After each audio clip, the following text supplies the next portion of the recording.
Paushya Parva, continuation of Utanka's story. This is a third section in the Mahabharata of Adi Parva.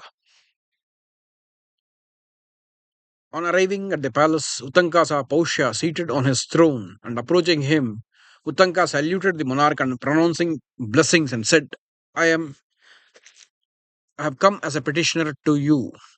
And King Paushya, having returned Utanka's salutation, and said, Sir, what shall I do for you? And Utanka said, I came here to beg of thee a pair of earrings as a present to my preceptor. It behoveth thee to give me the earrings worn by the queen. King Portia replied, Go, Utanka, into the female apartments where the queen is and demand them of her. And Utanka went to the woman's apartment, but he could not discover the queen. He again addressed the king, saying, It's not proper that I should be treated like thee with deceit. Thy queen is not in private apartments, for I could not find her. The king thus addressed, considered for a while, and replied, Recollect, sir, with attention, whether thou art not in the state of defilement in the consequence of contact with impurities of a repast. My queen is a chaste wife and cannot be seen by anyone who is impure owing to contact with leavings of a repast, nor doth she herself appear in the sight of one who is defiled. Utanka, thus informed, reflected for a while and then said, Yes, it must be so. Having been in a hurry, I performed my ablutions after meal in a standing posture. The king Posha said, Here is a transgression. Purification is not properly effected by one who is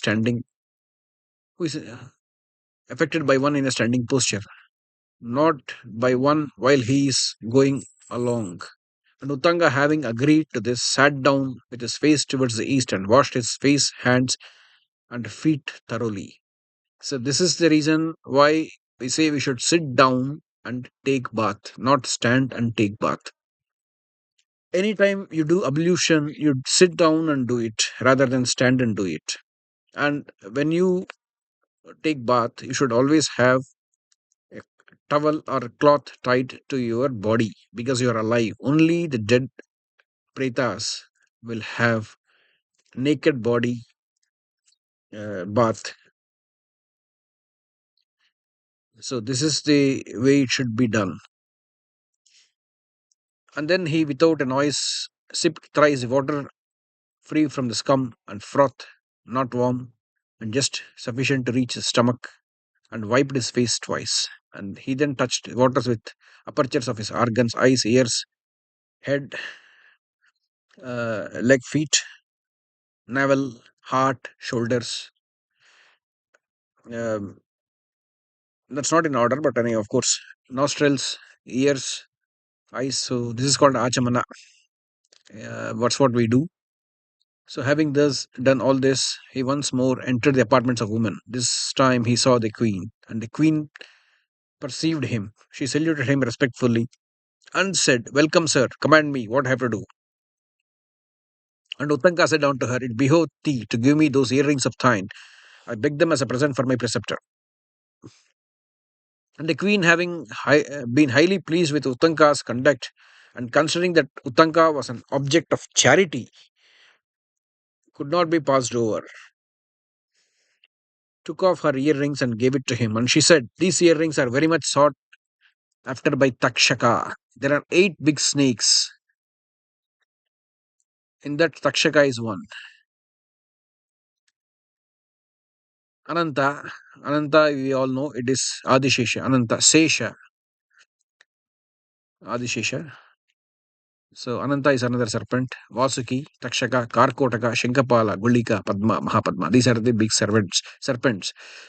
And these 8 you see in different gods uh,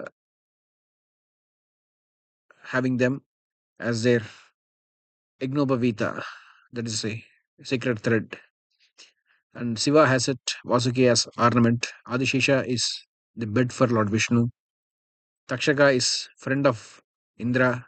and is the king of serpents. Also, Vasuki is king of serpents. You can say these eight are king of serpents. You can say. Therefore, and Karkotaka is the one who is destroyer of Kali. Karkotaka is someone which is the best of the serpents as far as I see. The reason why I say that is he's the one who destroys Kali, and he is the one who helped Nala Maharaja, which we will see when Nala Maharaja story comes. Therefore, shouldst thou carry them with greatest care. And Utanka, being told this, said unto the queen, Lady, be under no apprehension. Takshaka, chief of serpents, is not able to overtake me. And having said this, and taking leave of the queen, he went back to the presence of Paushya and said, Paushya, I am gratified. Then Paushya said unto Utanka, a fit object of charity can only be had at long intervals. Thou art a qualified guest, and therefore I do desire to perform a shraddha. Tarry thou a little. And Utanka replied, Yes, I will tarry, and beg that the clean provisions that are ready may be soon brought in. And the king, having signified his assent, entertained Utanka duly. And Utanka, seeing that food placed before him had hair in it, and also that it was cold, thought it unclean. And he said unto Portia, Thou, see, when it comes to having hair, okay, hair are dust particles. These are the things that are unclean. And in Bhagavad Gita, Krishna instructs that this is the kind of food which the tamasic people eat. So that's the reason why we should avoid eating that food. If you see hair or any dust, that means you have to throw away the whole food, and then you should not eat that food. You have to throw away, prepare new food, and eat. This is how uh, those days they were rejecting eating food, but that day they never recooked again. But we have to do that in Kali Yuga because you cannot live without having your proper meal because of the work or stress, and the strength that you have is less compared to those days. So that is the reason why. See, this is he's also short tempered. We should also know that. He said unto Portia, Thou givest me food that is unclean. Therefore, thou shalt lose thy sight. That means you lose your eyesight. That's what is the curse. And Portia in answer said, And because dost thou impute uncleanliness to food that is clean, therefore shalt you be without issue. So you will not have kids.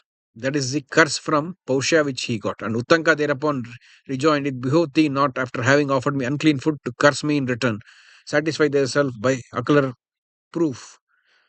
And Pausha, seeing the food alleged to be unclean, satisfied himself of his uncleanliness. And Pausha, having ascertained that food was truly unclean, being cold, mixed with hair, prepared as it was by a woman with unbraided hair. That is the reason why we say never have unbraided hair when you cook or when you go to temple or even at home. These days it has become a fashion.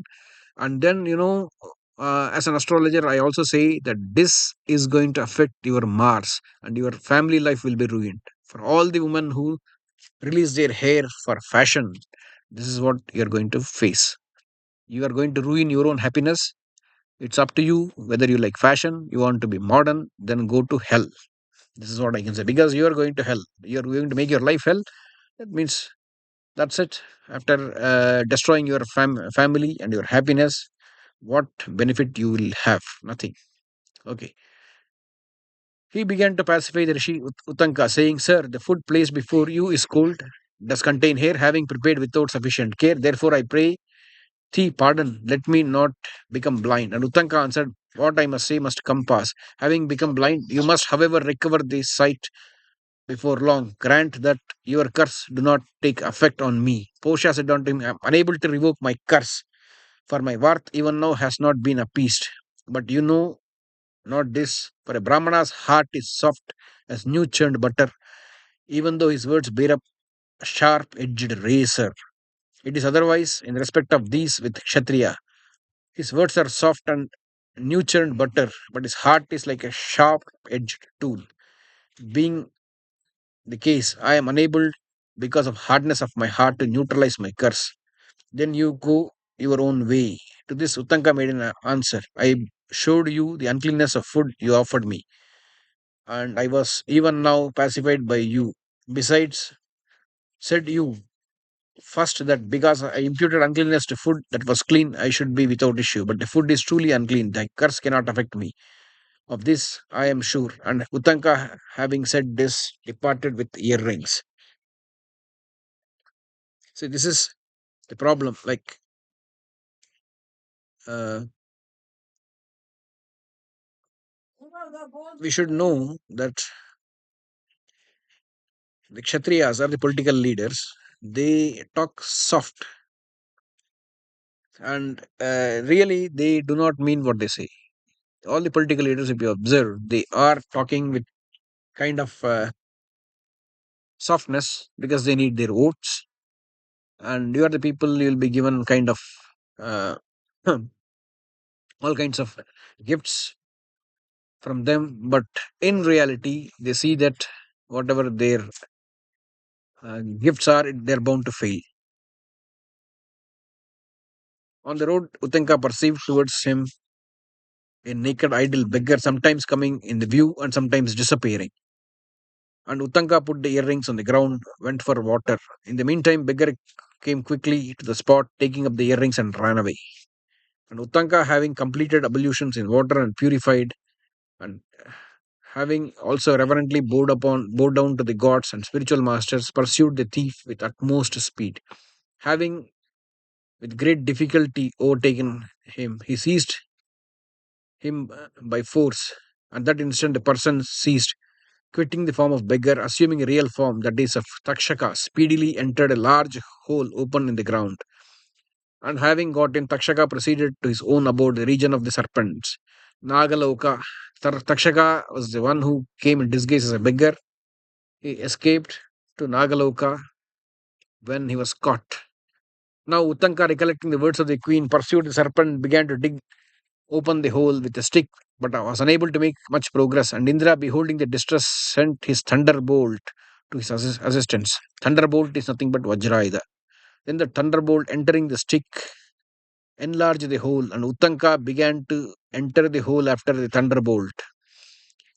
And having entered it, he beheld regions of serpents infinite in extent, filled with hundreds of palaces and elegant mansions with turrets and domes and gateways abounding wonderful palaces for various games and entertainment. Utanka then glorified the serpents by the following slokas. A serpents, subjects of King Airavata, splendid in battle and showering weapons in field like lightning charged clouds driven by winds, handsome of various forms and decked with many colors earrings.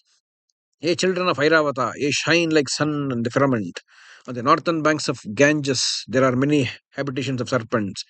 Therefore, I constantly adore the great serpents who, except Airavata, world, who desire to move in the burning rays of sun. When Dhritarashtra, Airavata's brother, goes out, 28,008 serpents follow him as his attendants.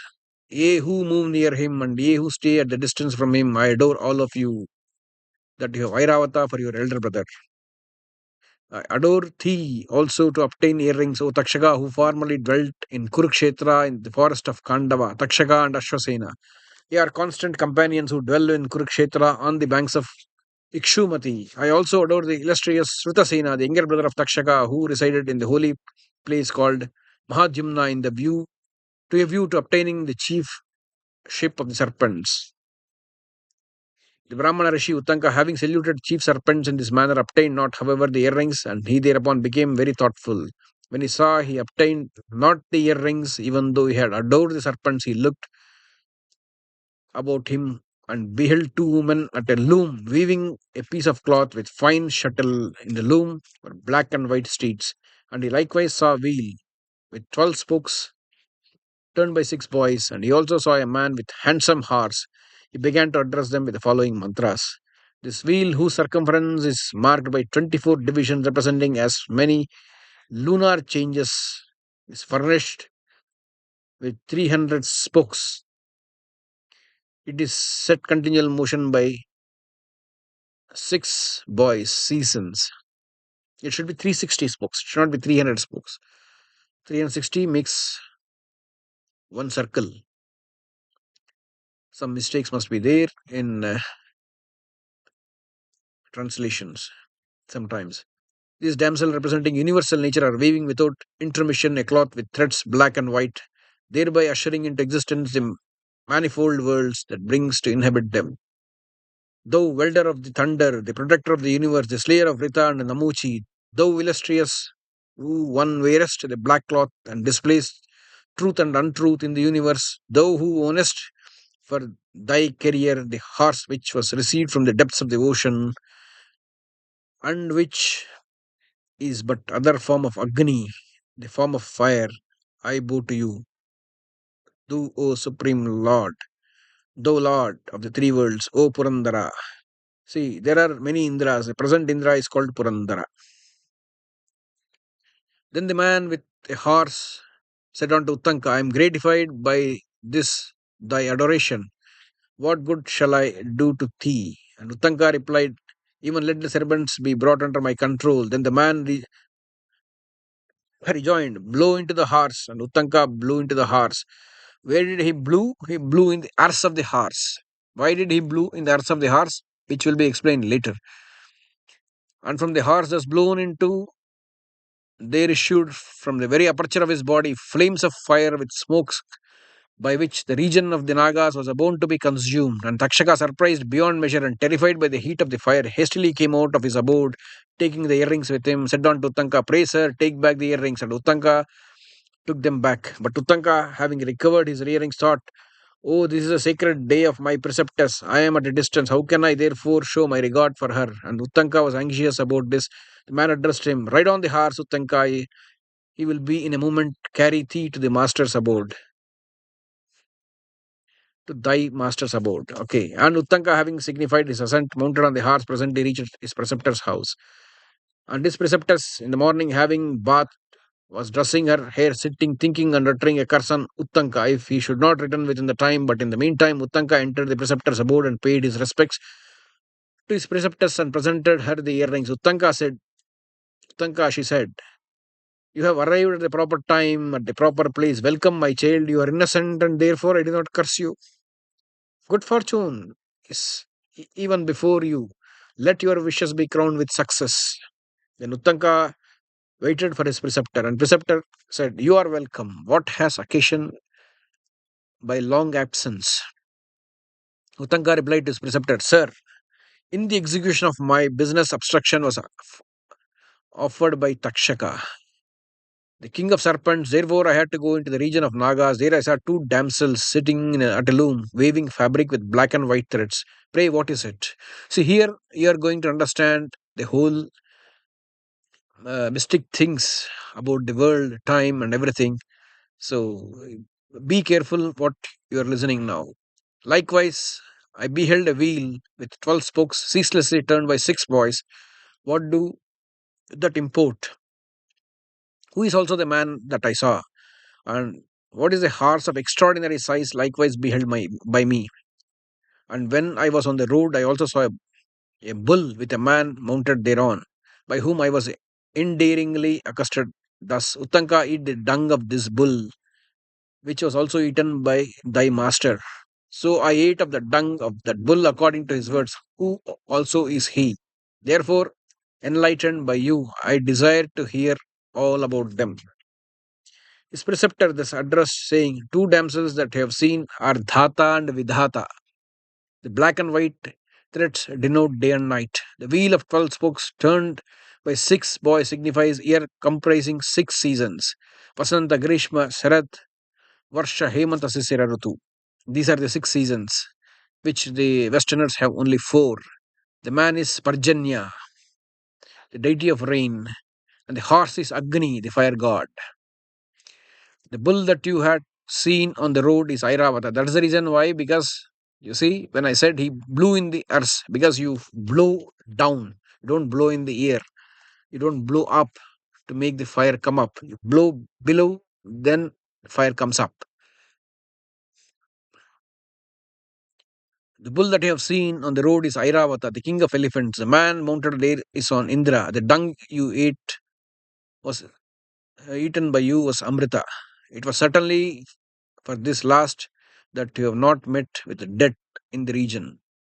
Because he ate Amrita, he didn't die in the region of Nagas. And Indra, who is my friend, having been mercifully inclined, showed you favor.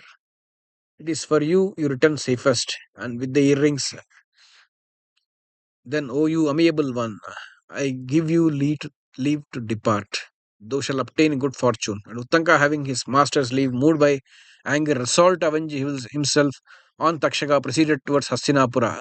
That excellent Brahmana soon reached Hastinapura, and Utanka then waited upon the king Janamejeya, who had some time before returned victorious from Takshashila. And Utanka saw the victorious monarch surrounded on all the sides by his ministers, and he pronounced benedictions upon him in a proper form. And Utanka addressed the monarch a proper movement of speech, correct accent, and melodious sound, saying, O thou, the best of monarchs, how is that thou spends thy time like a child when there is another matter that urgently demandeth thy attention? So, if you remember correctly, this story has been recited by Sauti in Naimisharanya. So now Sauti is saying, the monarch Janamejeya thus addressed, saluting that excellent Brahmana, replied unto him, in cherishing these my subjects, I do discharge the duties of my noble tribe. Say, what is that business that had to be done by me, and what had brought thee hither? The foremost of Brahmanas and distinguished beyond all the good deeds, thus addressed by the excellent monarch of large heart, replied unto him, O king, the business is thy own that demandeth thy attention. Therefore, do it, please. O thou king of kings, thy father was deprived of life by Takshaka. Therefore, do thou avenge thy father's death on that willy serpent. The time has come, I think, for the act of vengeance ordained by the fates. Go then avenge the death of thy magnanimous father, who was being bitten without cause by that willy serpent, was reduced to five elements, even like a tree stricken by thunder. The wicked Takshaka, williest of the serpent race, intoxicated with power, committed as an unnecessary act when he bid the king, that god like father, the preceptor of the race of royal saints, wicked in his deed, he even caused Kashyapa, the prince of physicians, to run back when he was coming for the relief of your father. It behoveth thee to burn the wicked wretch in the blazing fire of a snake sacrifice. O king, give instant orders for the sacrifice. It is thus thou canst avenge the death of thy father. And a very great favor shall have also been shown to me for that malignant wretch, O virtuous prince, my business also was on the occasion obstructed while proceeding on account of my preceptor. Sauti continued. The monarch, having heard these words, enraged with Takshaka by speech of Utanka, was inflamed the prince even the sacrificial fire with clarified butter. Moved by grief also in the presence of Utanka, the prince asked his ministers the particulars of his father's journey to the regions of the blessed. And when he heard all about the circumstances of his father's death from the lips of Utanka, he overcame with pain and sorrow. He was overcome with pain and sorrow. And thus ends the section of Paushya of the Adi Parva of the blessed Mahabharata. Third section is over. Fourth section is Pauloma Parva.